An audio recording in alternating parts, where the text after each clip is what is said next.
stream is up.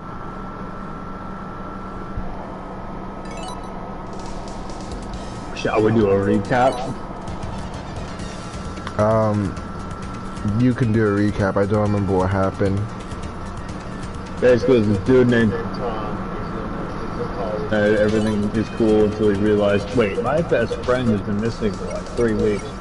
He starts to get concerned, and all of a sudden the cops show up to his dorm room, and they found out he was dead. They tried to figure out what happened, but Detective Dumbass ends up showing them the body for some reason. Anyway, they found out that it was one of a string of murders that has been caused, where the victim's jaw is like broken off his face. Looks like his throat, their throats are fucked up, and their computer screens are always cracked and don't have any battery. But before he died, Kyle sent Tom a video game that seemed to be some sort of Sonic fan hack. It's very creepy.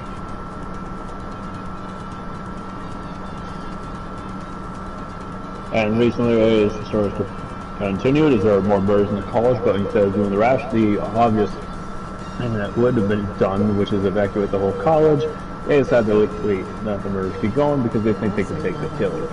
Last we left off is that Tom and his friends were in the anime club and used the projector to play through the Sonic game, and they were very scared that it was like almost like Sonic was going to kill them. We left off an assembly being called because there has been more murders. Yeah, it took us like 3 hours to get through all of that, and I summed it up in what, 2 minutes? Yeah. Yeah, it proves the point how long and dragged out this is. Oh, we established that. No, but that major thing that we really just realized, like, yeah, this dude is going off the philosophy of, if it's longer, it's better. And that's not a good philosophy.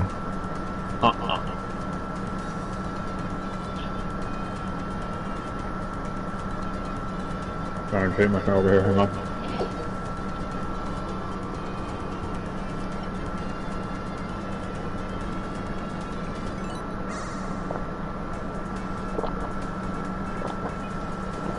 Anyway, with all that out of the way, let us continue. Chapter 6, Friday 18, 2017. The assembly this time was regarding the murders that have been announced. 3 people have been found dead this time. 2 students and another teacher. The college was in a state of panic from this revelation. Yeah, no shit. But the principal tried his best to close fears and questions in the student minds. Because of these recent kills, these new rules were put effective right now. I'd explain with a look of minor dismay and frustration. Firstly, all students are I don't have money for plus. You got plus money, Key? Yeah, if you want plus, just take my game share. I have it. Okay. Then donate to. I don't have a Patreon. PayPal? I guess PayPal, but like, do.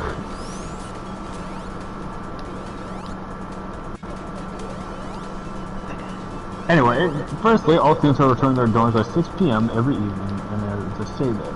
Secondly, all students are to be taking their classes. Taken to their classes by a teacher, no exceptions. Fucking people are in college. Oh, what's the pain in the ass though? I know these rules seem unreasonable, yeah, shit. And I promise you, they are for your own safety.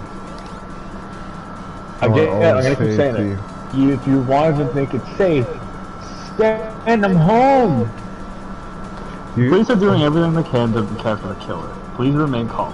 Yeah, right. I even killed myself. This college is gonna get close faster than Marvin and Roberts breaking this marathon record. Who? Tom's word. If only you could. The word. Meanwhile, they're starting to increase. We're starting to increase by the hour. We couldn't stop thinking about how the computers have always had their batteries down, as well as what he googled about the bodies losing weight when the soul leaves. Oh, I forgot about that. Yeah, the 21 grams experience experiment. Experiment. I forgot. Is that gonna be relevant? I'm curious.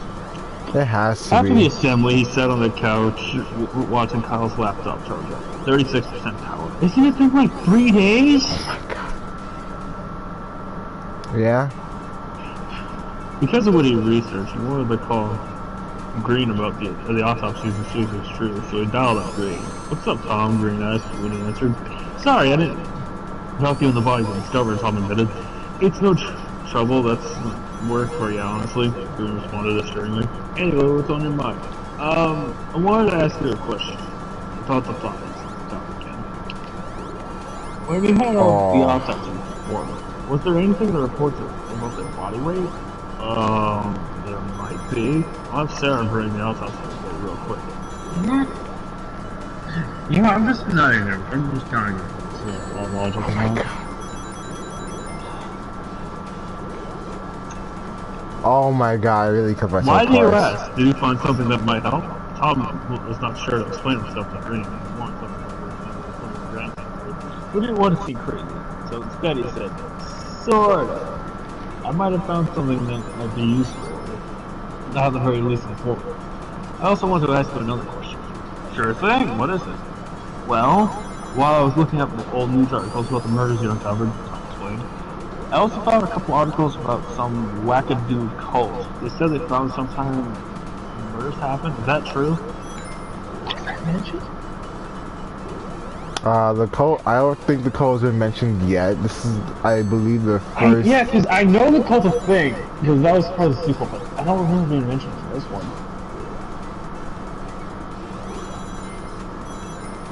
Oh, you know what I'm thinking about? I think it was. I think you looked it up and then that's what that was the whole thing. I could be wrong, but honestly, who cares? No, it must have been by the time I was looking at the 21 grams experiment. Oh my god, I hate this shit. Ah, Greer responded. His voice sounded like he knew exactly what Tom was talking about. I had a feeling you'd come across that. Yeah, sometime after maybe first 5 or 6 murders, this group started popping up all over the media. A bunch of crazy psychotic oddballs. They don't seem crazy enough to warrant arrest compared to this case, but I have some suspicions about them. They call themselves the Cult of X. Surely you didn't hear that. I'm sorry, I didn't get that. Tom spoke breathlessly. You say they're called the Cult of X? Derek confirmed the response. Again, a bunch of crazies. It seemed Tom's brain was going numb. He was looking at his own laptop like he was looking at that monster. You see him once again. He felt his heart pound in shock as realization began to run him over. It was most harshest sludge. When Tom spoke again, he said his voice was quite quiver. X? Why don't you don't say. Something wrong, Tom? Green asked with a tone of concern. Nothing. Tom cleared his throat. I just had a thought. Did Sarah get us reports yet? Green trolled off before. Ah, yeah, she did. See, wait. There you go, unexpected wisdom. He originally weighed 155 pounds before he died. George built up to the top and then he asked, did he lose weight or something? Yeah, about 21 grams actually. Green answered. Tom's breath was shallow. He was in shock. He couldn't believe what he's being told.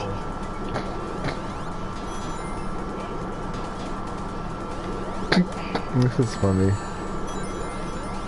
I know. Hearing the shock. Hoping. Again, his hope is next question wasn't answered correctly. Yeah. Did all of them lose 21 grams in weight? I can't just sit down his response. Holy shit, yeah, they all did. Green said in surprise. How did you... Part of the research I looked up... the 7. Oh, I'm sorry, not 7. Is it really 1907? He believed the human soul weighed 21. Yes, I'm gonna do it. I'm gonna keep doing it. He believed the human soul weighed 21 grams. But what does that have to do with this case? Sort of. Oh my god. I'm not 100% sure, Tom answered honestly. I mean, I don't want to assume anything supernatural is happening, but that I had 2 seconds. X you mentioned. I think they have some to do with the murder. So, I mean, good safe concern. Do you have any evidence to support Oh, that? I No, not see yet. what Just happened. operating on a hunch. Tom had eyes on his desk. The desk was set on his laptop, closed and sitting eerily quietly on his desk. But still, What? it seems weird, doesn't it? I mean, these murders start happening and suddenly a cult starts showing up? And it just seems a bit too coincidental. Brief pause. Derek spoke up again. Now that she mentioned it, the timing does seem rather odd. I'm gonna talk to Sarah about it and we'll look into it. I'm trusting yours, Tom. You understand what I mean, right? I'm still just baffled. Like, why is he involved? He's a civilian! Also, shouldn't they, like, they're detectives. Shouldn't they put, like, 2 and 2 together, like, way sooner, or at least would have investigated it already? Oh, I'm just saying. come on. What would the main character do if the detectives were this incompetent?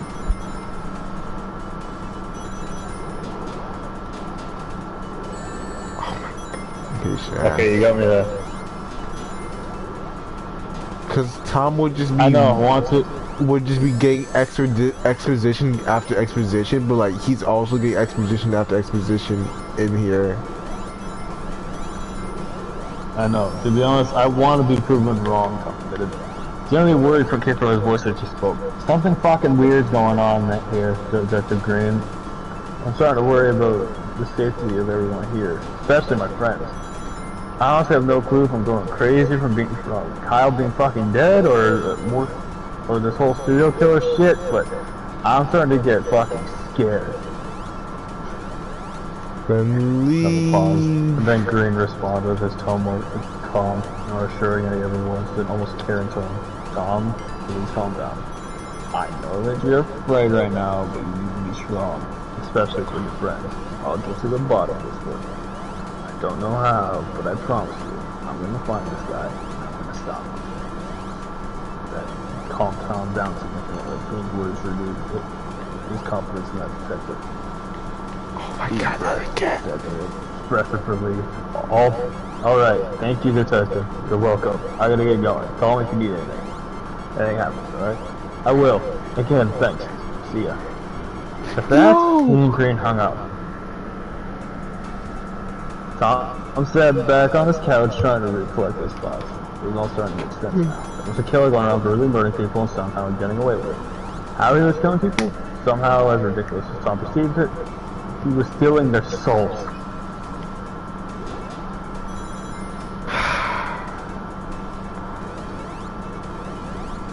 Oh my god. He couldn't figure out how the killer was doing it, but somehow it involved forcing their jaws open to the point of breaking and their insides getting ruptured. How was he getting away with it? He never had intent to leave the crime scene. Can I just say, before you continue, can I just say, Benjo never killed anybody. No. It was like always spooky horror shit, and like... Also, I was looking up later, I don't think we entirely finished it. There's more? We were reading it the other night.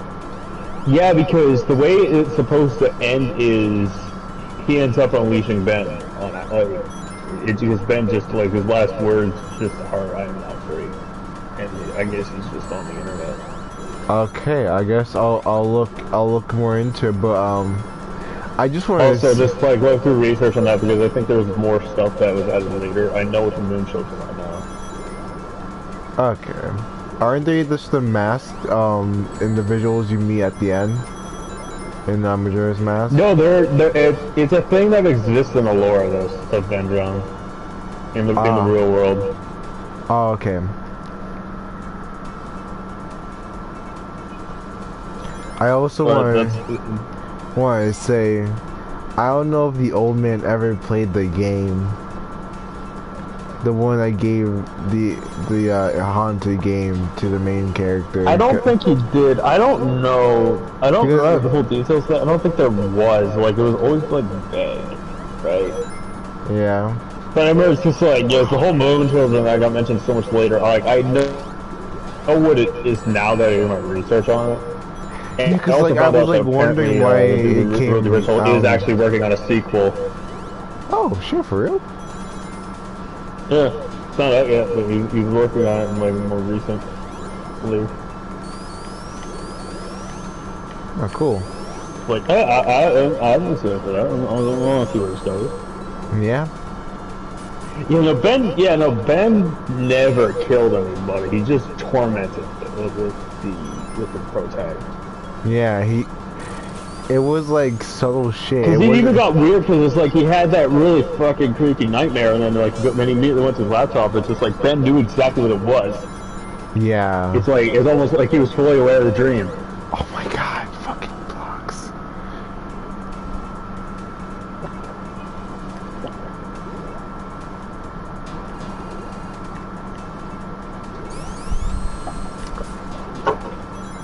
Do we continue?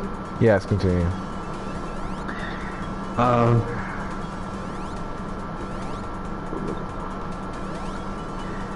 How was he getting away? He never had to enter and leave the privacy, and he was always already there. The computers were damaged and lacking battery power because of that, the killer already had.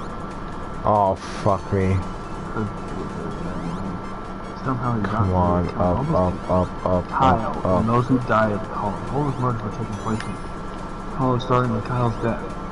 That letter came with the Tom realized it was not written by Kyle. He had to assume it was done by the cult of X. The fanatic group that suddenly appeared as the murders started getting too many months back, which meant Kyle must have gotten the game from the cult somehow, albeit unwillingly. The X. Tom was sure that it was the same X and the icon on the desktop. And the same was the X version of the game's disc. X. He grunted in frustration as he clutched his head. It ached. There was more answering questions forming in his head. The idea of a video game being taken around and stealing people's souls was beyond anything Tom could accept as rational for a murder case. Tom stopped his head slowly, looked at his laptop. And then he began to harvest a very dangerous thought. Maybe get some answers by confronting the killer himself. Tom could feel every second of hesitation as he sat down. Eyes locked at his closed laptop. Then her made shut down as the creature tried to grab him. His friends back at the end of the club. Tuck. Felt like he was preparing to open Pandora's box. But taking a deep breath, Tom opened up his laptop and turned it on. He audibly groaned in shock and outrage when he saw two pictures on his desktop. First is the X icon at the end of the screen, then certainly grown noticeably larger this time. It wasn't sure of it, but a large, dark, cracked X shape with a fissure. The second thing Tom spotted was the battery power, which had 3%. God fucking damn it! What? Okay, that's a realistic reaction to it with low battery power. Oh. Tom shouted in anger at the laptop, like he was actually speaking to the creature residing in it. Frustrated, he yanked the charger of Kyle's laptop, which was now 57% powered, and jammed the charger in his own to charge it back up. One fucking time I actually wanted to face you, dick. Jumped back in his chair and started out of his room. The laptop to let it charge back up and cool off. Tom, Roger, and Mike were sitting in the cafeteria during lunch. Tom had explained them both on what was going on and get these pieces together. Whoa, dude, what the hell are you smoking? Dumbfounded. I ain't smoking anything, dumbass. Tom retorted. I think that thing we all saw at the end of the club, I think that's who's been killing me. Oh my god. Goddamn, well, when you bring the time of it all, the cult, Kyle and Leonard, and how easily the cycle is killing everyone, it does actually seem to make sense. Tails like old me. Jesus, it's been killing everyone. Like right under everyone's nose. Man, fuck that, Mike scoffed. I'll believe Sonic is trying to steal people's souls when they actually see it. I mean, we don't even know how he's doing it. I know that's what worries me. I'm gonna kill myself. We have an inhuman killer in this college, and we have no clue what he's capable of. Do you think we should tell somebody about this, Roger asked? Oh, and what, make us all look like a bunch of crazies, Mike asked back? Hell, I bet you people would start thinking we're the killer. Wouldn't worry about that, honestly, Roger quietly said. It seems less and less things are coming to class. just a photo. I'm rather surprised he hadn't noticed it, but the number of students present in the cafeteria seemed reduced. Tom had a head count of experiments. How do you just... whatever. Like stress. Either a club or maybe sick. Like, you better fucking hope you're right about that, or I swear to God, someday I'm gonna strangle you.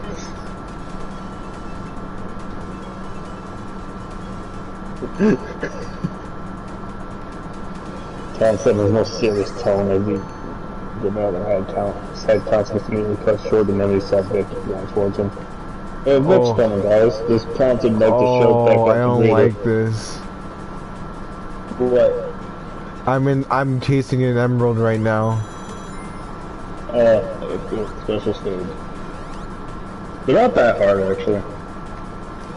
Controls are very weird, and I'm not getting any rings. Yeah, right now. well, I noticed they use like the Sonic hardware for that. No! I lost my awards!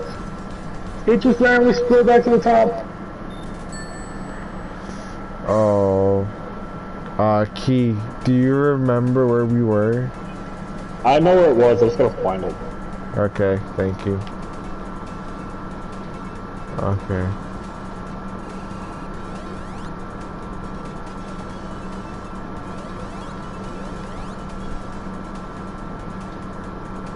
Oh my god, motherfucker. I'm too far low for this shit. Sorry, it's dead.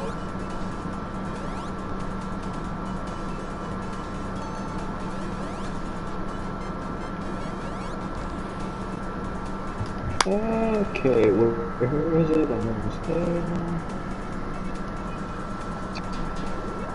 Hey, Vic's coming, guys. This probably Mike the shoot back later. Hey, baby, what's... His voice slappers and he sees his look of worry on her exhausted face. She looks at the trio. I can't find Alana anywhere. She grasps inspiration. What? Thomas, standing up as well. You serious, Red Rush? Yes, I went to her room to come visit her. She was gone. He shouted. Do you think she's... Don't think that, Vicky. Don't think that, Vicky, top doctor. We'll find her. Come on. He starts running. He's frantically following him. Wait, won't we get in trouble for being out of class? Did he say where we I know I the can't rules, get Tom past shouted. this. They don't mean shit. Your life's in danger. Tom and his friends searched through Alana's room to look for anything that could explain her disappearance, but unfortunately, they couldn't find anything. Think, Vic, where could Alana be? Tom asked Vicky. She put her hand on her chin, a deep thought, and then, oh, she always liked to hang around in the computer lab. With that, they ran down the hall to the computer lab. Oh, Tom praying that he'd find Alana there safe and sound. In his worries, he thought he saw something small and blue in the window of one of the classrooms. For a split second, he thought it was that Sonic doll smiling from behind the window, but as soon as he slowed down, he said to see it was gone. As if it slipped back out of view. Trying to keep it out of his mind, Tom continued running with his friends. Eventually, they found the door to the computer lab. It was empty. Quiet. The lights turned off. And all the computer screens turned on. The screens all glowing brightly in the darkness. Alana? Tom whispered as soon as his friend slowly snuck into the room, searching every part of the room for a sign. Any sign for Vicky's friend. Alana, are you in there? Roger whispered, a hint of fear in his voice. Where we watched the stream. I died to some BS. Sounds like classic Sonic.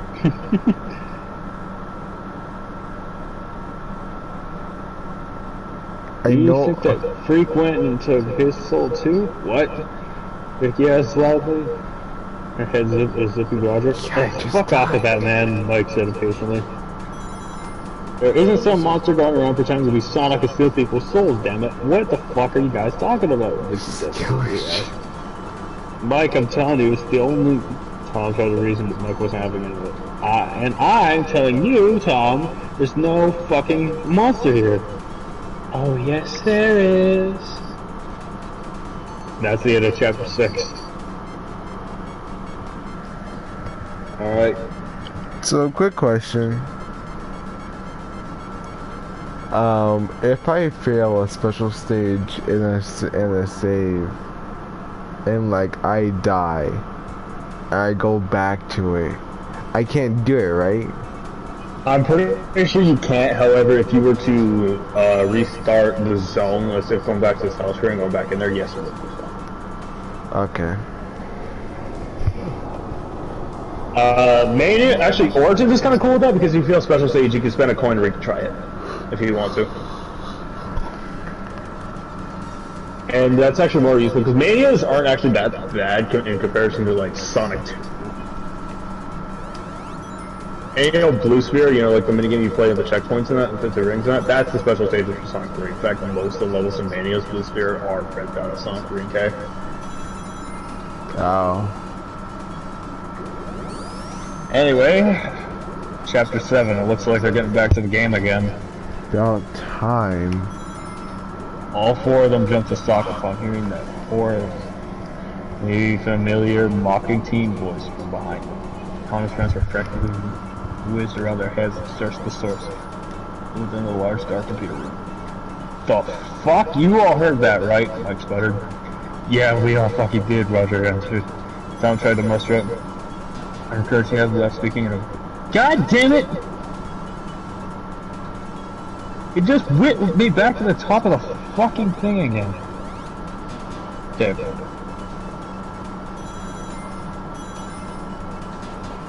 Tom tried to muster up. Encouraged him left, trying to speak in a brave, commanding tone as he shifted. His eyes shifted. Who are you? The room echoed with the creature's clown-like laughter, and then the voice responded. It's a real child voice. He heard him speak as the doll heard. What's wrong, Tom? Don't you recognize me? Tom felt his blood run cold. Quit playing around. We know you're not the real Sonic. You're just some thing pretending to look like you. Tom trying to ignore his growing fear of meeting this beast. The creature's voice turned back into a teen. Now bored Tom was so taunting, condescendingly. Killjoy! It's been you this whole time, hasn't it? Tom demanded. You're the one who's been killing everyone, stealing their souls. You're the one that killed Kyle. Roger and Mike continued to look at their friend. He said that. To his surprise, the creature spoke in a voice that completely threw them off. It sounded genuinely offended, emotionally hurt even. Wait, you think I'm going around killing people? You think I'm a murderer? Tom wasn't sure how to respond to this. He was interrogating a supernatural monster about murder, and he was acting like a child who was in trouble with his parents. But the creature's tone changed to a more annoyed, matter of fact. Don't make me laugh. I never murdered a single human being in my life. What? Tom was confused. What do you mean, you never... Exactly what I mean, smart guy. Why would I want to waste a perfectly good toy? Tom's brow furrowed in confusion. And he was sure his friends would be just as clueless as he was. Just what was going on. A perfectly good... What the hell are you talking about? Tom demanded in frustration and fear.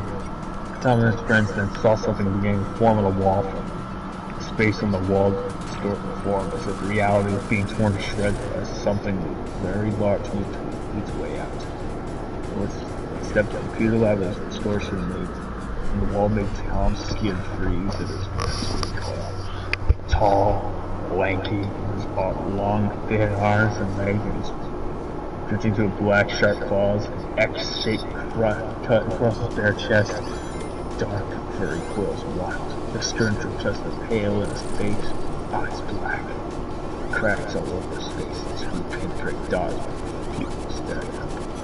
An unnaturally wide smile, more fangs than there should be in his mouth. Tom noticed that the outline of his tiny body seemed odd, distorted, like this thing wasn't even in sync with the space it was supposed to occupy. As the creature walked closer towards them, the computer that the meter started to go haywire. Tom saw with surprise that it all started to shut down with the batteries running out of power. How does that work? If they're in computer lab, shouldn't they all be like hardwired? Whatever. At that moment, Tom realized the battery power. Excitement was like his creature's very what am I doing? His left hand was a girl struggling in the air to be free from the creature's grip. It was a llama. The creature spoke. Tom saw the wide droid mouth moving as he spoke in the haze of thick silence. The parent hit to the growl like that. What I'm talking about is that if I haven't been killing, I have no reason to kill. If I kill someone, then it would be one less human for me to play with. Pure and simple. I want to play with every single one of you. The creature shifted its attention to Alana, who was whimpering in fear in her desperate struggle. Vicky let out a cry and she put her hand on her own mouth. Take this sweet little miss, for example. She's a bit of a dork with computers. Just imagine the kind of fun that you get in having someone like her around. As Tom saw the creature's expression turn into a hungry, territorial look as he looked at the terrified Elena. Tom muttered out a feeling anger and rising thinking. Let her go. You have to leave my friends alone, goddammit. The creature shut up. He looked back at Tom. The predatory smile changed within a smile. He goes, as if he got some kind of sick joke, and he tossed his head back and laughed like a clown like cackle.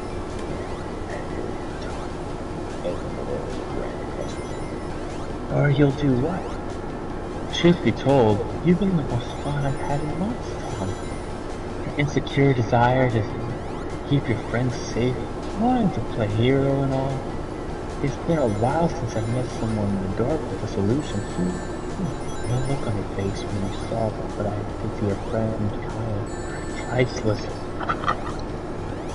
You motherfucker! Tom yelled furiously. The minute Kyle's name was mentioned, it was like something inside him snapped. He ran towards the monster against his friend's protest, tried to strike him and hurt him. Fortunately, it seemed reality struck first as Tom was sent flying back. The creature knocked him back with his free hand. The amused look in the monster's face shifted. Another hit over the line. As his friends rushed over to him and he landed on the floor, Tom struggled to get back up, not taking his eyes off the monster. Anger and still linger. Why? Tom demanded. Why are you doing this? What did we humans ever do to you? The creature looked at Tom and casually speaking as if he was completely opposite the fact that Lana was struggling. Oh, you didn't do anything to me at all. In fact, you humans are the most amazing thing I ever come across in this boring universe. I was bored out of my mind when I first came here. And every one of you to do as I wish, to play with, however I desire. Granted, it's taking me a while to completely bring my collection of fun little humans, but that's fucked up, Vicky.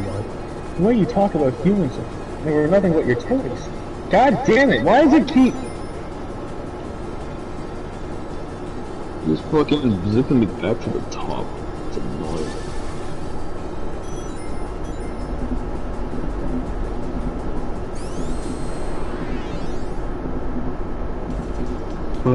Oh, but you are. You all just for my amusement, and my amusement alone. The creature returned with predatory glare at the terrified Alana, but then his smile widened as he looked at Tom and his friends one last time before saying, matter of fact, his brow more prominent. Besides, it's not like you guys are gonna stop me. What happened next was something that vividly burned itself into Tom's memory to this day. Whatever horror he was imagining before what the creature did, you can never recall. A monstrous, snaring rattle as he was heard as the creature slowly began to pull his entire head back. As Tom's friend watched as his mouth began to stretch more and more open. The fangs were exaggeratedly popping out. Alana screamed as she looked at the masked maw. For a moment, Tom thought the creature was going to hear, but then the hands came out.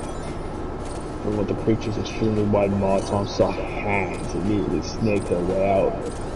Long, black, and rhythmic. His many shadowy hands grabbed a hold of Vicky and screaming Alana. Tom could also hear Vicky screaming in terror. A few of the hands grabbed Alana's arms, shoulders, and neck, while another pair were working with her mouth. Alana shrieked and struggled to keep her mouth shut, but the hands latched onto her jaws and had to force her mouth open. Brain was jamming and quivering as they watched the hands pull her mouth open. Something bone slapped, Alana falling, but convulsed actual hand forced its way down her throat. Disgusting sounds of flesh tearing and splashing inside her. He was being horrified. Couldn't think. After a few seconds, all the hands let go of one and gun. Look at this point as the arm went down. Bro began to pull itself back out. Around the body drops to the floor. Then the hand yanked out. Taking something unusual. Then the hand lost. With a small orb of bluish light that glow layer seemed to move around blood. Tom felt that this orb could be real. The hand placed the orb into the creature's normal hand and drew it back to its mouth. Like many other fiendish arms of this maw shift back to its normal white grin. Greedy to bring it back up the face and stared at one over his hand. Holy shit! You fucking killed her! Mike spoke out. Why? Why do you keep bouncing me back to the top? When things get interesting. I say that loosely.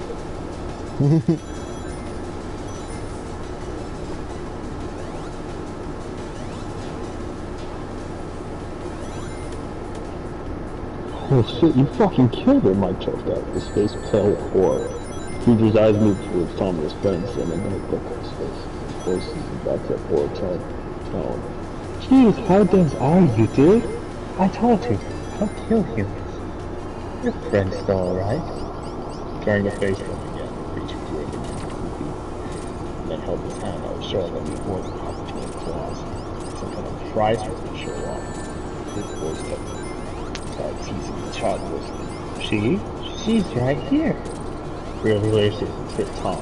He quietly asked, "You mean, that's her?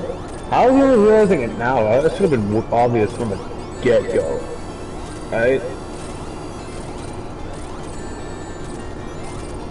Pulling weirdly blue orb out of somebody. It's like, oh, that's gotta be the soul, right? Her soul, correct. Just like all my other playthings. Your friend is still alive and well right here. Because the soul never dies. Wow. Like ever. Creature's claws opened up and the soul sank to the palm of his hand and slowly walked over his peer. He closed his fingers again and licked his lips, a long purple tongue sliding against his bleeding fangs. And now it's all mine. Take home with me just like the rest of you. Home? Roger asked, shaking. What's home? My home, of course. Where all the souls I've collected are to do whatever I want. To mold and break as many times as I desire. Eternity of playing with me. It's every single one of you humans. Creatures got together. Tom felt terror and he ever did. The creature took another step forward. He was dying and was raging. He took more predatory instincts. The silence is the glow moving in the monster's face. Jordan can see his burning mouth as he spun.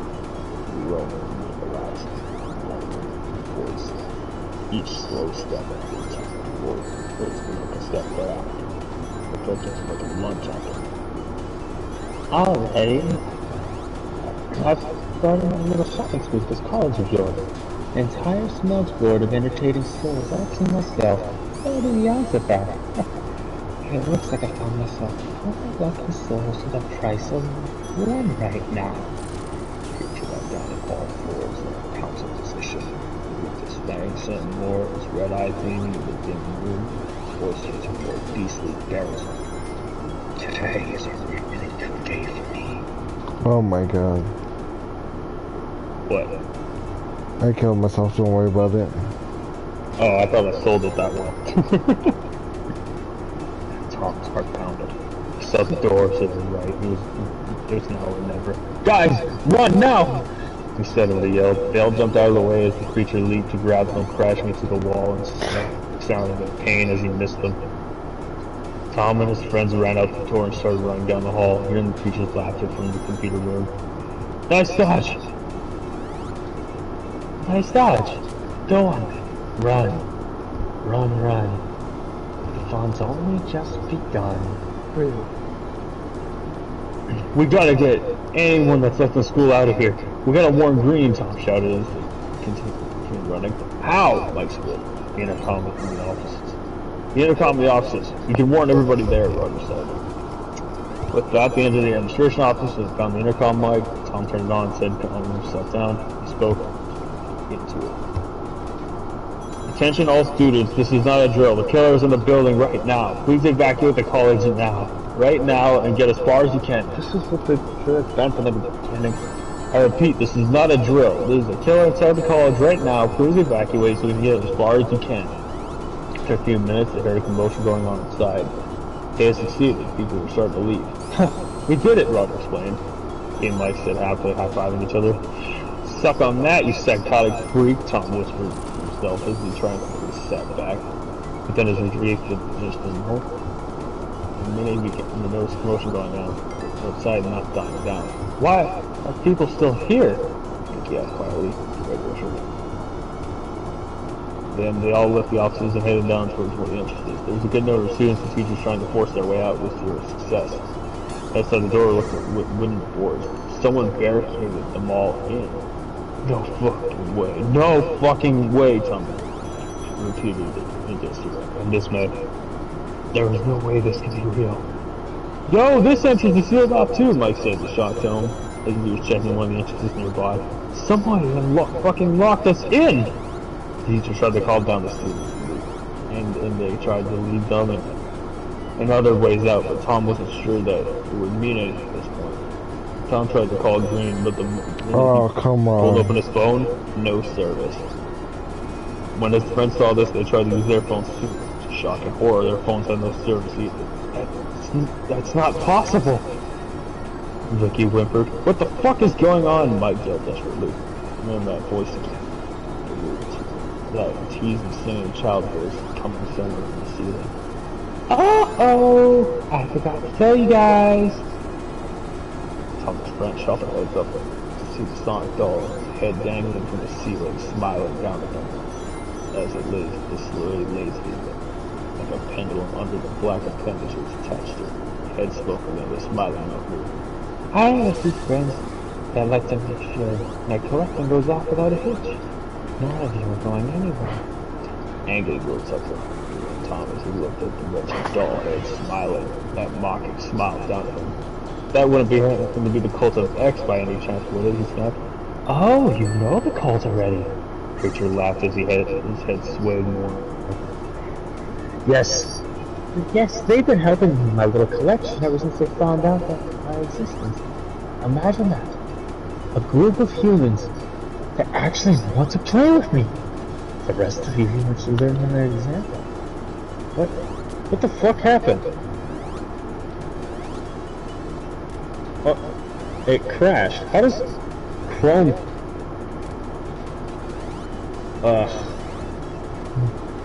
find it again.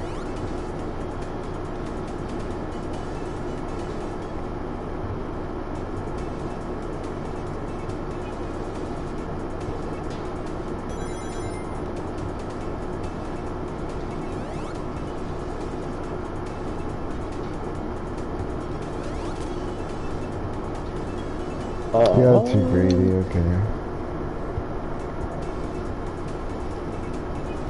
Imagine a group of humans actually want to play with me. The rest of you humans should learn from their example.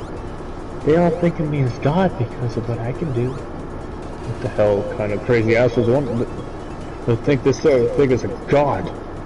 Audra asked, utterly baffled the creature can't speak. Sadly, I can do so much in your world. For some reason, my powers are limited every time I cross over. I can't even change the reality of any of the rooms. Dull ass place. But oh well, that's not important right now. What is important is me getting to stacking your souls. You're not stealing any more souls tonight, Tom yelled defiantly. We're gonna find a way to contact Detective Green, and this whole world's going to know about you. The creature only laughed as the doll head began to transform. Tiny blackened eyes widening and crackling as red dots began to appear. His mouth opened to show his fangs. We'll go on and bring him over. All the more souls for me to collect and play with. What chapter are we on? 7. 2 more, okay. Well, once you finish this,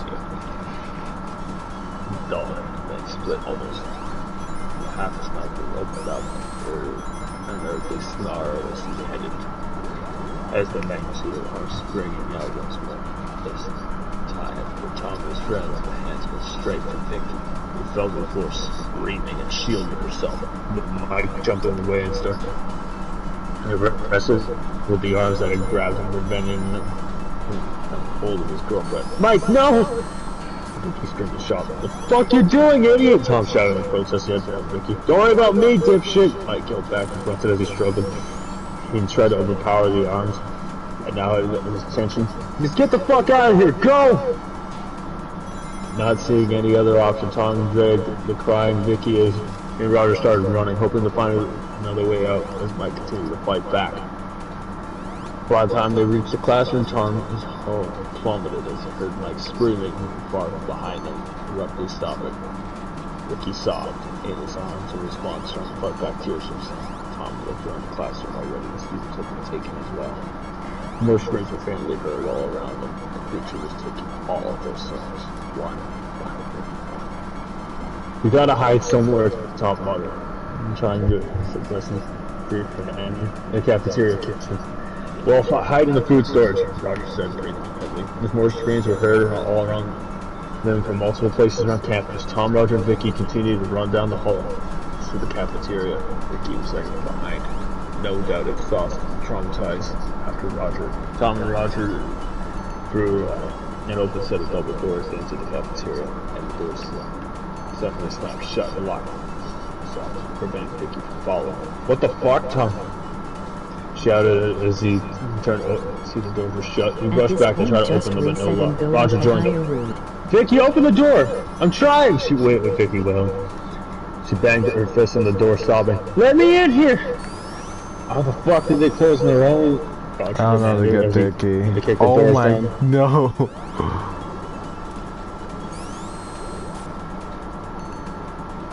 Tom froze. Through the window, they saw the sleek form standing behind her.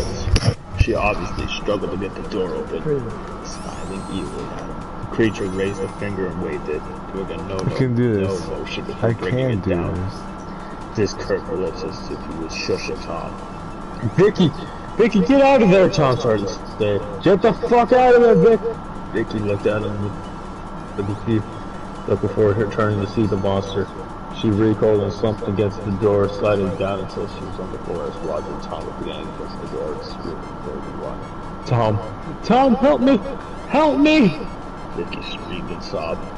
The grim creature cast his girl towards her, smiling and trying to smile down at her, barely and clearly enjoying the terror he was inflicting on her. Roger was trying to break the door down while Tom was yelling desperately and banged his fist in the door. "Leave her alone, you goddamn monster!" Tom screamed, and tears of rage were steaming down his face as the creature drew closer to her, and then he stopped and moved his black and red eyes towards the anchored Tom, amused by his anger and his helplessness. "God damn you, I swear to God, I'm gonna kill you!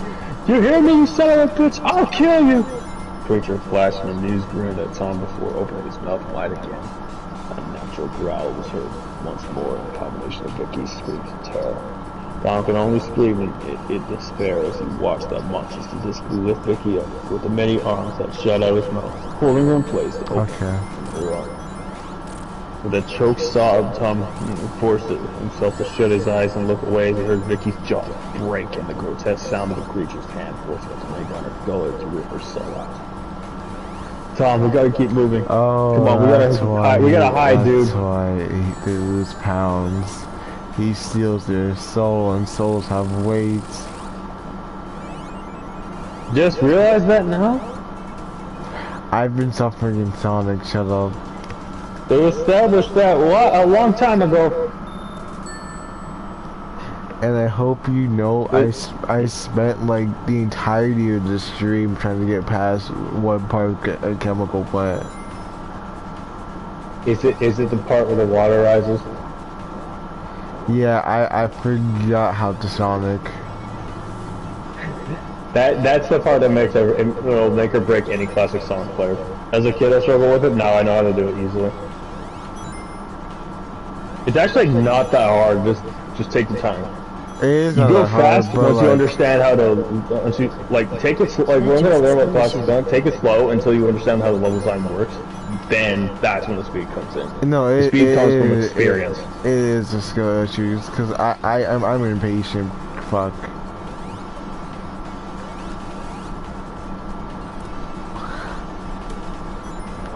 Anyway, continue. Come on, we got a high dude. Roger spoke in a pained voice, shaking Tom's shoulder to get his attention, opening his eyes. Tom saw the creature had vanished, but now only Tom and Roger remained as they ran down the cafeteria to head to the kitchen, running past a dozen dead bodies that laid there on the floor, laying tables.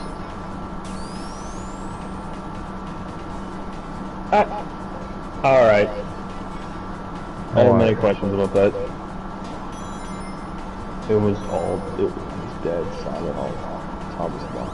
He didn't speak as Roger promised the door to the food storage and pulled it open. He and Tom walked right in, and Tom sat down as Roger pulled the door shut. Okay, we should be safe in here for now, for a while. Roger panted. We just wait until it's safe to head back out and find our way out of this college. I couldn't save them. Todd remarked quietly as he sat. What? Roger asked. I couldn't save them. Tom said more loudly. Mike, Vicky, Kyle, I couldn't save anybody. Foreshadowing. Okay, well, Kyle, there's nothing you could have done. Yeah, Kyle was a lost cause, but like, you shouldn't have been like, I'll protect all you guys from a fucking killer. This thing's a fucking interdimensional monster. What are you gonna do? At the time, he didn't know that, but like, at the time, the killer had two bodies on him. At the time, he should have been like, I can't protect you guys. Tears forward his eyes as he said, dude, look, Roger said, listen, it's not your fault. This guy's after his boy, and we can still try to stop him. How though? Tom asked desperately. The cult of Vex has sealed every way out, and they probably cut the Wi-Fi the whole school too. Well, there's always a fire exit, which is like somewhere on the roof. Roger innocently answered. Tom sat there silently and chuckled like this. At least you're trying to stay optimistic about all this, man.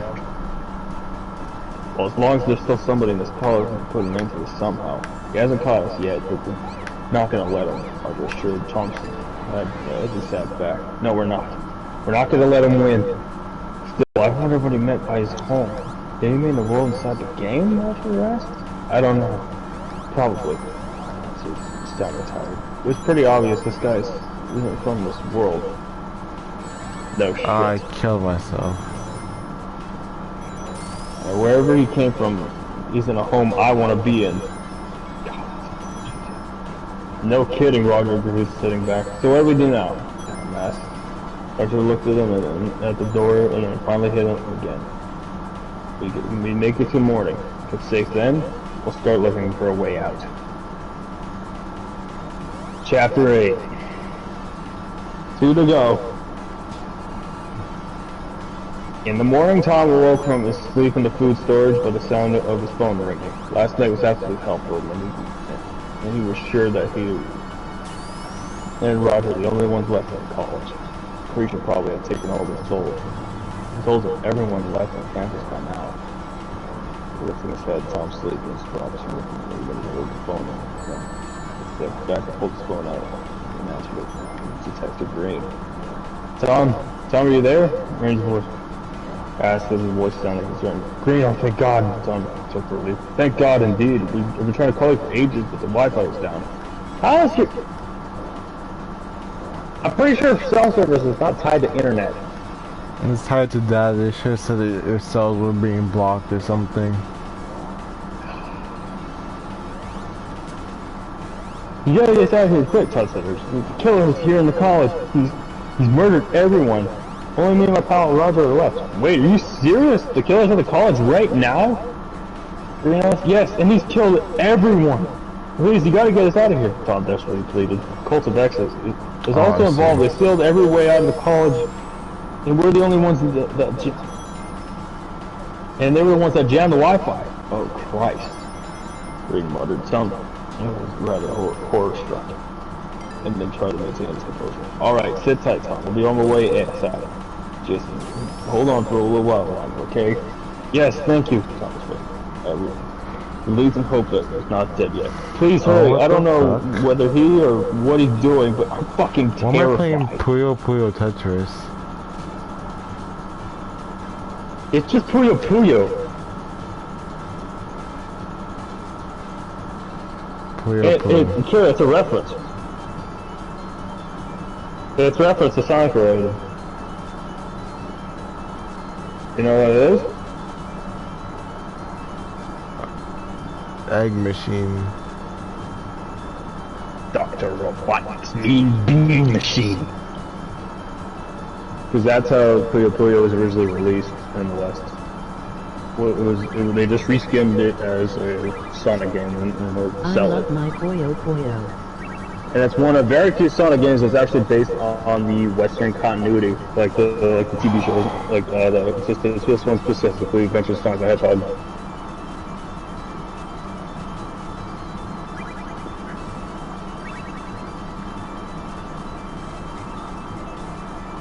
Oh, he's fucking me up right now. Alright, sit tight, Tom. Oh, okay. No.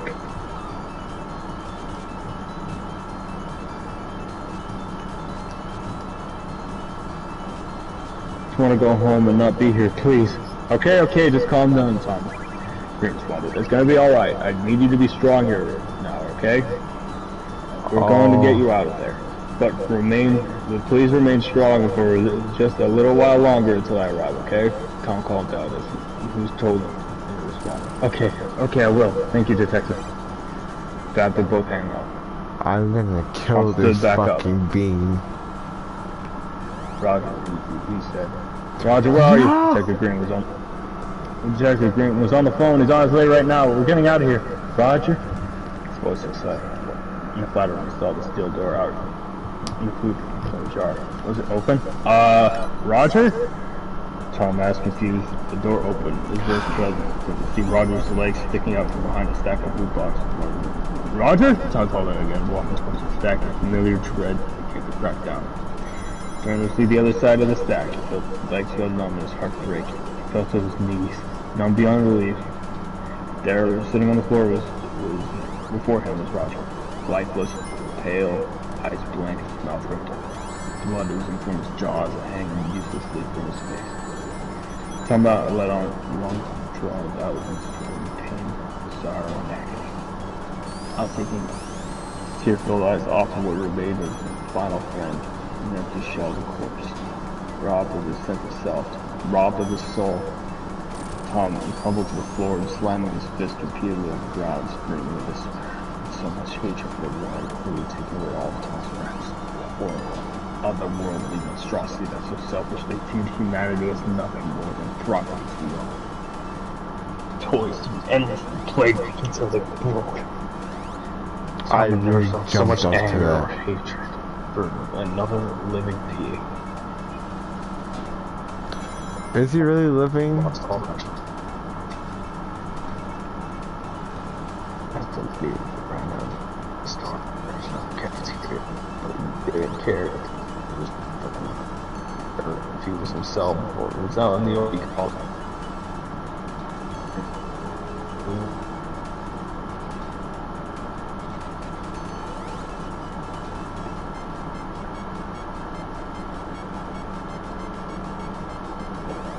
But he knew just what he had to do that as if he began as if he had been meaning to do it from the very beginning.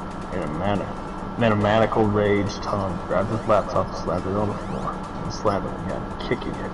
He grabbed the hammer and started smashing the screen bottom. For the laptop, he screamed, laughed, and cried, and continued in his sleep, destroying his laptop, staring at the tentacle. He was actually hurting the monster who was hiding inside him. Then, with one final swing in the black, fully down the street, shattered. It was done. He had done it. The bridge between the worlds had been demolished. Okay. Creature was already back in his world. There was no way to cross over now. And if he was out in this one, he was trapped, unable to return for the nightmare realm. But like, how did he know that would work? I don't think it did. Cause then you would have done it frame 1. That's the first thing I would have done. Even so, it's like, I'm pretty sure there's multiple computers in that college, probably hundreds of them. Don't you also still have Kevin's computer? Kyle's computer, I mean? Yeah.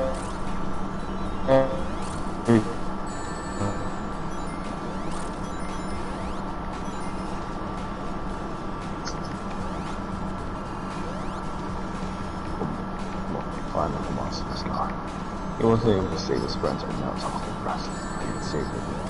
But then he heard something. Battery power, 100%. Thompson stepped back up and slowly turned to see Kyle's laptop. It had fully charged. He immediately felt the urge to destroy it too before he could even raise the hammer to slam it on the laptop. Something stopped him. It was a voice. Familiar voice. Tom? Tom, are you...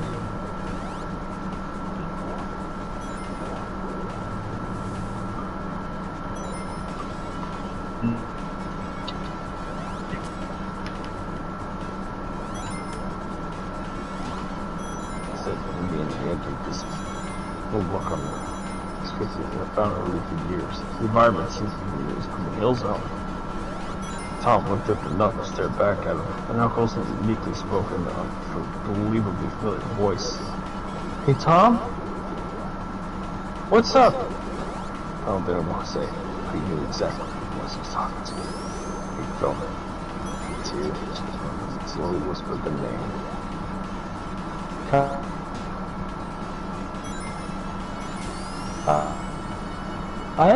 The pitiful creature nodded, also trying to keep himself from crying as well. Oh God, Tom muttered his plea. What did he do to you? The creature. That was Kyle chuckled wearily. I guess I am as reckless as they say I am, bro. Tom couldn't say anything. This is all my fault. Kyle stated, just reposing his knife as he his head and guilt. I should have never gotten that godforsaken game in the first place. I fucked up real bad, dude. I fucked up real bad. Don't, son. Try this calm him down. You didn't know.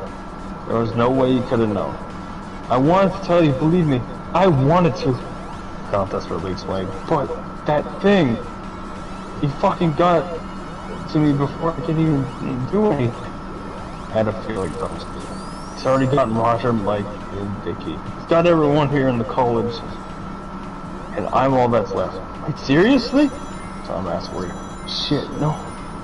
Fucking wonder he's been in a good mood. What do you mean, Tom asked? He wanted me to convince you to give up your soul so you could join the rest of us in this world. Howard, what? What the hell? Yeah, but... What the hell I'm not going to. anymore? It's bad enough he's anyone else. I don't know. All I know is he's Knuckles. What? But I'm not gonna let him. His courage rising.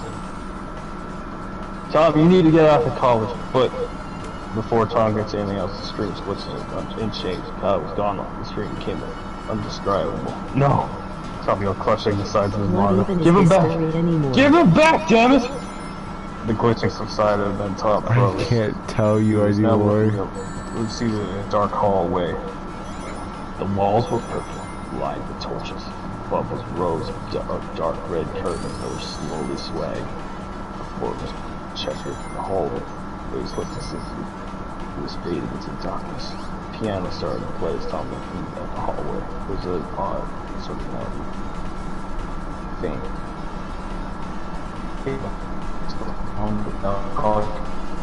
As it continued close to the we watched the forest.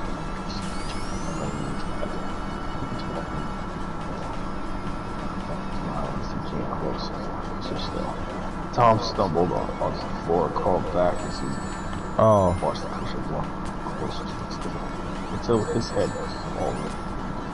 And then he raised the hand, his word again, and he started the floor.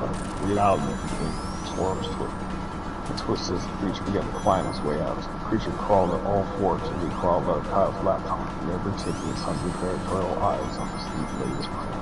creature then got up on his feet and went up the top of the bend. He spoke in a hushed voice that was a combination. He used to growl. He was mocking the teenager voice. Ready for round 2, Tom? Jesus Christ.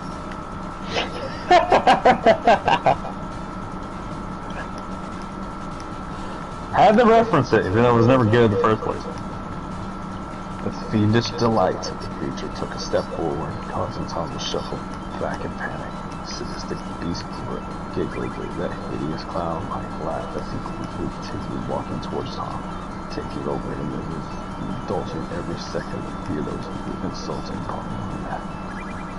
You're the last one here, Tom. And you've been the most fun I've had in ages. Tom helplessly crawled until he felt his back pressed against the bookcase. He saw the creature's fangs glisten as he came closer toward him. What the fuck? Jamie grabbed Tom in his hand. The creature's eyes rolled back as he huffed and snarled pervertedly. Oh, fun and games you and I will enjoy once I bring you home with me. No, please! Tom whimpered and begged, tears streaming down his face. The creature growled and stared down at him. His fangs smiled more maniacal than ever imagined. Tom saw the knife holder in the kitchen behind the monster and had to be quick. I dare say you might even end up becoming one of my favorites. And then, as soon as the creature lunged in to grab Tom, he dodged out of the way and then pulled the case over the monster, causing it and all its contents to topple. The creature snarled and helplessly got buried in books and trophies while Tom made a mad dash into his kitchen.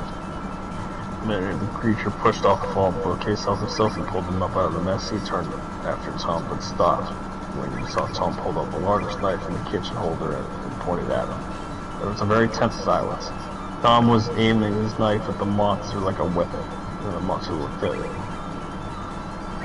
the knife in confusion. Stay the fuck back, Tom threatened quietly. I'm warning you, stay fucking back! The creature looked at the knife Oh my Tom god. throwing his head back, laughing, his mad clown-like laugh. Barely standing upright as he did so, as if it was the funniest thing you'd ever seen. Is that really the best you can do, kid? Tom felt extremely awkward as the creature said this. Truthfully, he really didn't think any of this through. No shit. Get real, Tom. I'm not a part of this world. How do you even know that thing's really capable of killing something like myself? Are you really willing to take that kind of risk? Tom's knife hamstring. Oh my god. He was really in a tight spot now. I wasn't sure if this knife was enough to hurt the creature, let alone kill him. And it's not like he could run out the door and find a way out. The creature would surely catch him. Oh my god, He hadn't I arrived should yet. be going for that. Trying to think of his options while keeping his posture. He gazed on the monster, not showing him any weakness. Tom suddenly paused. Perhaps there was one way to escape this, if it meant sparring himself in the same fate when all those creatures had taken away. No, I'm not willing to take that risk. But I am willing to take something else, Tom quietly told himself. Voice shaking, creature's brow for a smile wide, fading as he took a look of suspicion. What are you doing? Wait. Tom immediately brought the knife towards his own neck. No, don't! The first time he heard fear in the creature's voice as he roared at him. His hand outstretched, a look of genuine panic on the creature's face. Now I got your attention. Did I? Good. Tom continued keeping the knife in his own throat. You're not getting it, goddammit. You may have forgotten it, and everyone else, all my friends, but not me. Either you let me go now, or I'm gonna become the one toy you can never fucking have. The creature's face came into the rage. His voice much but it seemed more that of a monster. That's not fair. That's not fair, damn it. You were supposed to let me win. Tom watched the creature's head way over its guard, angrily smashing and knocking down several furniture in the tree at. You idiot. That's not fair. You rotten little cheater, Tom. You're pathetic, Tom. You're not some all-powerful being that owns mankind. You're just a psychotic, spoiled little brat and a bully. You really got him with the bully part. The creature growled as he paced the room, glaring at Tom. "You took all my friends," Tom's voice quivered with spite. "Your torment. You made people miserable for the fun of it. It's high time someone got a rise out of you for once, you sick freak." The creature stopped and then slowly looked at him with a sly grin. The teen voice once again began. "Your friends, huh? You cared a great deal about them, huh?" Tom grinned, surprised by his changing behavior, seeing himself from the creature like holding on. "Well, how do you think you feel right now with once your own life?" The creature casually paced around the room, seeing his speech as Tom watched him. "I mean, think about it, Tom. Bitch, You were supposed to be the hero of the story for them, weren't you? You wanted to save them. Doesn't it seem a little selfish that they want to take their own life instead of being alive like them?" The creature's voice stuck a small brow at Tom. It's true. He wanted to save his friends, but... Why, I'd even go far as to say that's unbelievably cowardly of you, Tom. Your friends are still living in my world, hoping that you'll come to save them. And yet here you are choosing to abandon them, choosing death over seeing them again. Tom struggled to keep the knife straight. He didn't want to admit it, but the creature was right. He was outright abandoning his friends by choosing death. Guilt washed over Tom's screen and realized how selfish he was. He brought his knife down and stood there. The creature's red eyes glaring maliciously as he watched Tom. I just want him to. I just want. Before you continue, I just want to let him know, like, you have no way of like knowing what can hurt and like even harm this guy, and you're gonna like give him the satisfaction of taking your soul. I don't know anymore. Anyway, continue. I mean, I understand why you grabbed the knife. It was like out of desperation, but opposite was gonna work. Yeah. Personally, I see no reason why you should choose death. When you're dead, you can no longer be with those you care about. You can't see those you love anymore. Why do you think I'm collecting every human being on this earth? Tom looked at the creature, unable to provide an answer. Until the creature continued to explain. Because the soul can't die. They continue going on, even once they leave the body. This is what I do. I take the soul, I mold it into an appropriate shape, and then boom.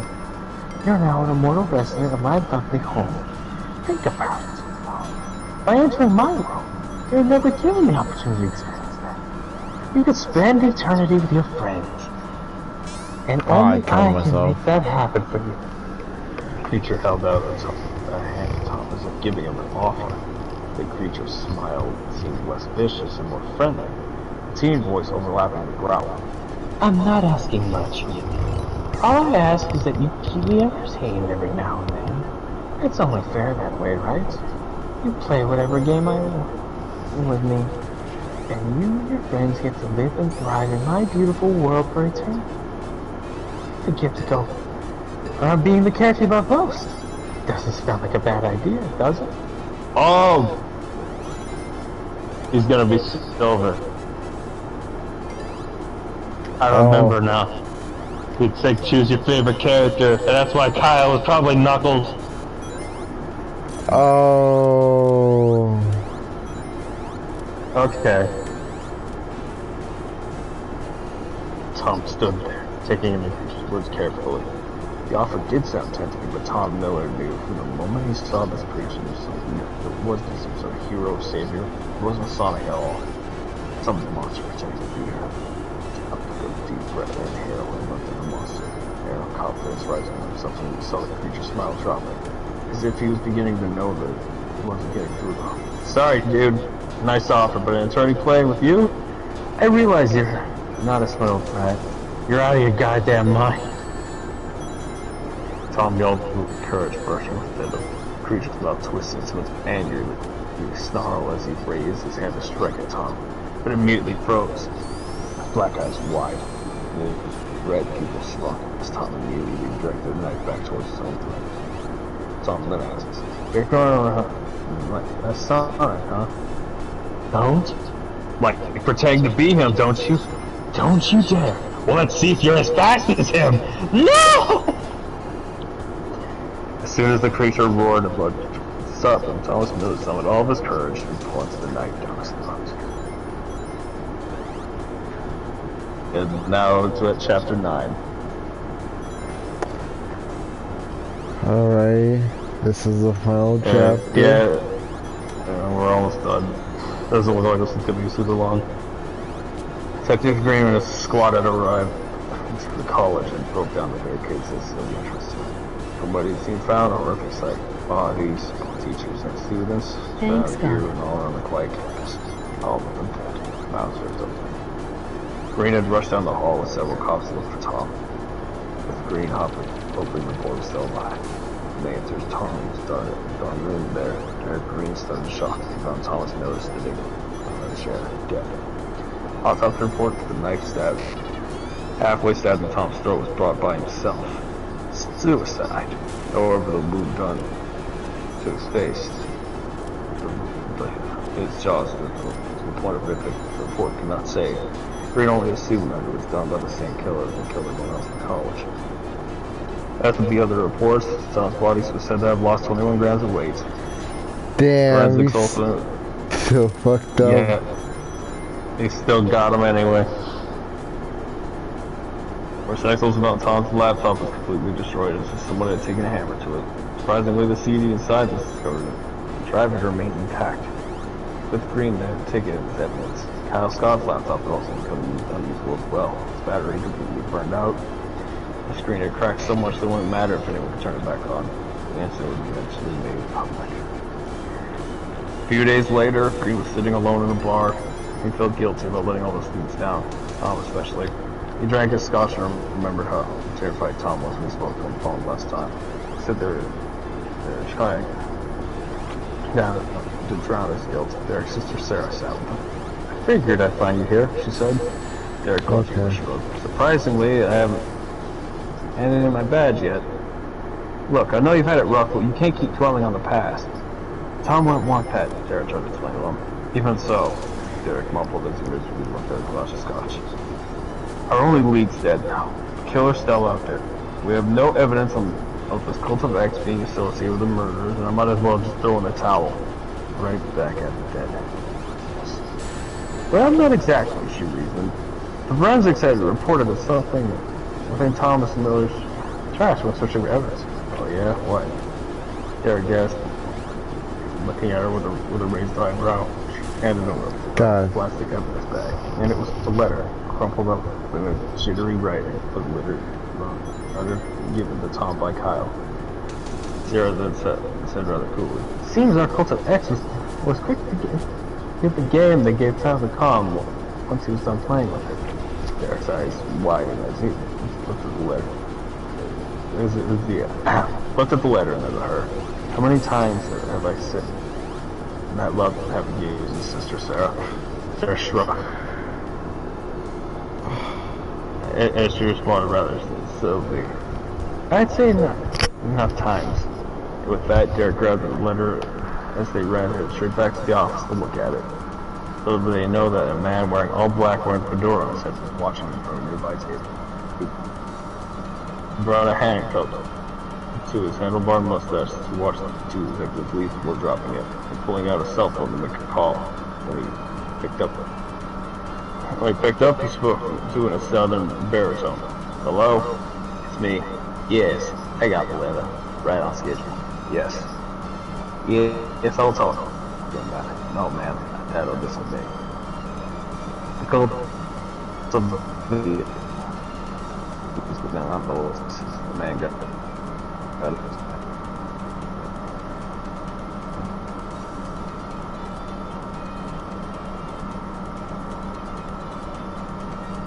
That's it?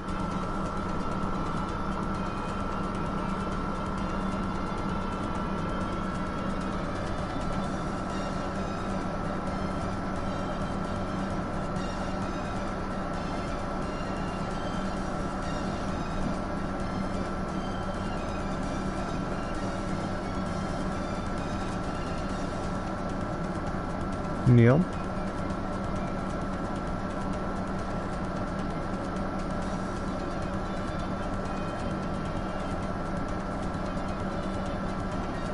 Wait, is that actually it? I think that's the end. Good timing. That's the. It says the end of chapter 1, as if he was going to continue a remake into the second one. Yeah, no, that's it. No.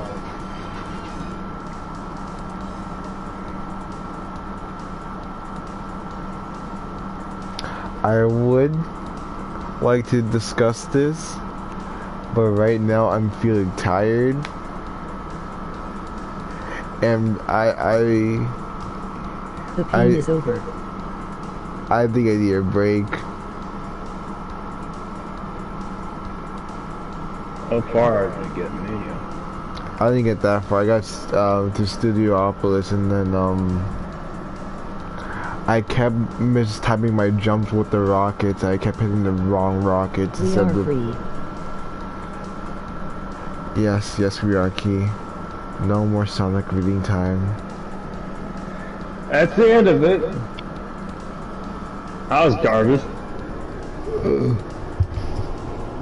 Terrible garbage, because like we didn't play the game. You only played it twice. We were just playing a horror movie with a shitty horror killer. Like, when he's like saying, "Oh, I'm gonna," It ends on a cliffhanger. yeah, he wanted to continue this so badly. He wanted a legacy.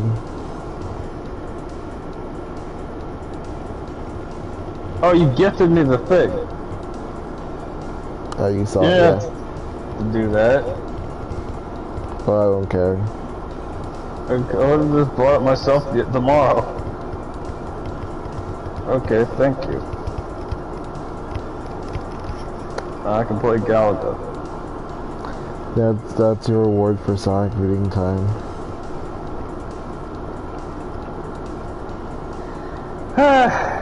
In review, 3 out of 10.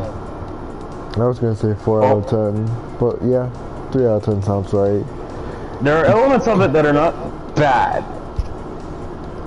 but it's all, like overly bogged down by the fact that it's way too long. Longer equals better. Too many characters, like I get it. He wanted to set up the And even death. so, they're not fleshed out enough to like, they don't die. I didn't care. Yeah, they were just there for like emotional value, but like they weren't built up enough to be emotional value. They were just there. So Tom himself wasn't an interesting protagonist anyway. That was just the Gary Stu of the story. He was like everything and nothing at all. He was the only lead, but at the same time sucked as a protagonist so much that he didn't have the right to be one. No. Like how do you have your protagonist be the one thing that's moving a case, but at the same time not moving anything at all in the story.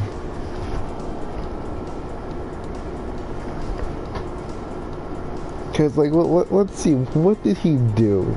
He's like, alright guys, I won't let you guys die to the same killer that killed Kyle. He didn't really investigate much. He played the game and quote unquote played it. And then the X just comes out of nowhere and it's like, hi Kyle. It like where like Ben drowned, it was such a slow burn into like meeting Ben himself. Weird shit just kept happening as we kept playing the game.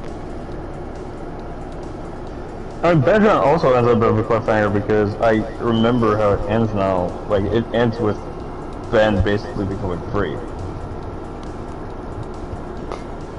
Which you have to look into.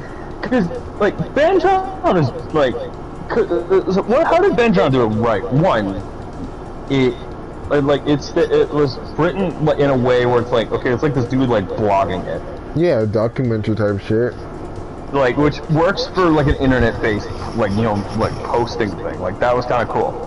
It was also an ARG. Two, everything that he describes in the game exists within the game's files, and like it sounds like, and it's written in a way where it makes you question what's going on. Like, is it actually haunted, or is this some sort of like fan hack? Because it was already a shitty cartridge from to begin with, or is the game just that buggy? It eventually does cement itself. Yeah, it's haunted, but it takes a while to get to that point. Like, you actually question it for a while. And even so, you do question it. It was like, is this actually like a horror story or not? Like, in the end, yeah, you know it is. Well, at least I'm trying to like make sure. But I remember even when we were reading it, Nora was like, well, is this real or not? Even I was like, after I finished reading it, it was like, this is like so eerie, like, it could happen, but at the same time... It sounds, well, yeah, like in the end, like, I have to clarify, no, it is not. No, of course not. It is 100% not. And so, like, this was written in, like, a more novelish structure, which, I mean, is not bad, but your premise, like, and everything, it doesn't work. No. Because first off, like, in order to, because I know how horror works. If you want to do horror right, you gotta make it more mysterious. Like, you gotta, like, make it so, like, whether the monster or not is, you don't describe what it looks like or whatever. You don't want to, like, have like, it we don't even know what story. the fuck Ben looks like or anything. Like, we just know that he was just tormenting with this game. Like, he was trying to get him to do something. No, we don't know what he looks like, but he always, like, associates himself with the statue. Which is in-game. And we know what that looks like. That's creepy. Yeah, which is like, alright, we don't need to see Ben's face. We could just associate it with this creepy statue that looks like creepy as fuck. In-game. But like, with X, he just immediately like has him on the front page, like what, chapter 4? Yeah, it was like chapter 3 is when you first see him. It was just like this like tall, lanky Sonic looking thing. That he's like a monstrous Sonic. Because the original Sonic .exe, the way he looks, he's just Sonic, but he's got like blacked out eyes with red pupils, and it's like blood coming down with fangs. This version, although is better, it's just like the way they had him in the end there is like you gotta keep him mysterious. Like, oh, you don't need, like, because he made such a big mistake with this whole lore and that everything. Because I think it would have been a lot creepier if it was just this creepy game that ended up like killing people, and nobody understood what the fuck it was. Like, there's no like cult or anything around it. It was no just this mysterious thing. But even I feel like that could still be a thing, except they don't figure that out. I feel like having him explicitly like know he steals souls was such like a weird plot point, because now like we're focusing so much on like it's like it's like it was like arbitrarily like forcing like a mystery down our throat. Why does he need these souls? What purpose? Well, it was obvious. It was just like there's toys, playthings. It's simple, sadistic. Like, to me, that was enough. What purpose what's the purpose of like having us know this information if it was just like, oh, toys? It's like, it's not scary in like a sense of like a horror sense, but like more it's scary in a sadistic sense. But like, I don't care about these characters to care about that. Even so, like, do I think this is better than the original? I think it's better written, but that's not saying much, even though this is garbage. I do think the original's better, though. And here's why. It's way funnier, and it's easy to read. There's no balance. It's because the original is one of those things where it's like, it's almost so bad it's good. This is garbage. Like, the characters are not interesting. Like, things happen that just don't make sense. Like, why didn't they just evacuate the college from the beginning? These murders are gonna spring up. Why continue to go to college when you know there's a murder happening there? Even like there's so many questions. Like, why? Like, Derek is clearly a shitty detective. He's like, why did he bring Tom to show him the bodies? That's fucked. Why do you be like, alright, Tom, I think it would have been better if it was one of those things where it's like, I think it would have been way better if Tom was getting frustrated that not knowing where Kyle is, and he ends up busting in his room and discovers the body. Then it was like, okay, that's not bad. That's better. Because then it's of Tom's own will. It's not like, oh, something tells you like, come And here. even so, having Tom be involved in the case, I have nothing against the idea of him looking into this shit on his own because he's concerned, but having him involved Derek with the case, helping him, or like being like, encouraging him to do it, it's like, no. That's the last thing you want to do. it's besides that, it felt like it was easy exposition. It was like easy storytelling without being storytelling.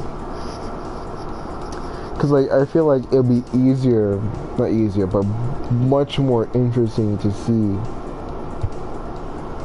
a story where Tom is looking into this instead of being told shit from Derek. Yeah, well, he kind of did the whole like 21 like grams theory, man, which is like, and also the whole thing about the why mankind existed. Like I could see where it tied in there towards the end, but it was still like it didn't work. Because I understand it now, just from the beginning. So it's like, oh, because people live and die, but the souls are eternal. No, it didn't work because like it wasn't but it's so fucking loose. It wasn't affirmed. It wasn't affirmed throughout the story. It was affirmed once in the beginning, and then slowly, like, and then at the end, it like there wasn't much payoff with it. I could see, like while I was reading it, I was like, okay, I can see where it's tying in now, but it's just like you're not gonna remember that. Pointless. You're not gonna remember that, like with this long ass read. If you're gonna affirm that, you're gonna have your themes shown multiple times. Like you gotta like start doing that like after 3 or so, maybe even earlier. Cause like look at like all the Persona games, they affirm their themes every single time in every major plot beat. Oh, Persona 3. Yeah, because that's the thing about like certain stories that like if you got a theme around it, you gotta make sure the story revolves around the said theme. And just make it be like one small thing at the end there, so that's just because it just doesn't work. Because there's no exciting payoff. There's no point to it. You're just like padding it out with extra words and like you're just wasting my time. It was a story at its best when they were playing the game, because actual like, weird shit was going on. Yeah. But even so, like, why did Benjamin work? Because Benjamin was always haunted, and Benjamin never killed people. Benjamin never killed people. He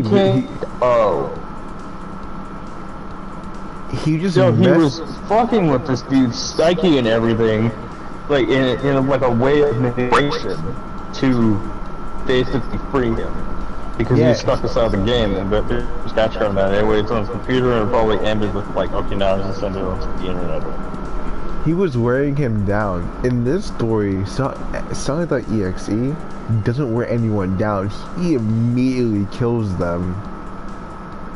It was so like Benjamin ended on a bit of a cliffhanger. Was that cliffhanger to set up like a sequel or whatever? It's just like what? Like it made you worried. Just like what the fuck has happened? What's gonna happen? What? This is just like, oh yeah, he's trying to set up a sequel. He's like, alright, Mrs. Goodman, I did it, blah blah blah. Which is nothing wrong with trying to set up like a cliffhanger. You gotta make a good cliffhanger. You gotta make me want, like, wait, what's gonna happen next? This is like, okay, cool.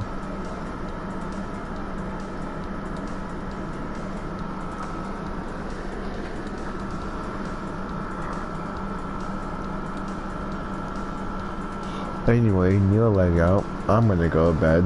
Good night.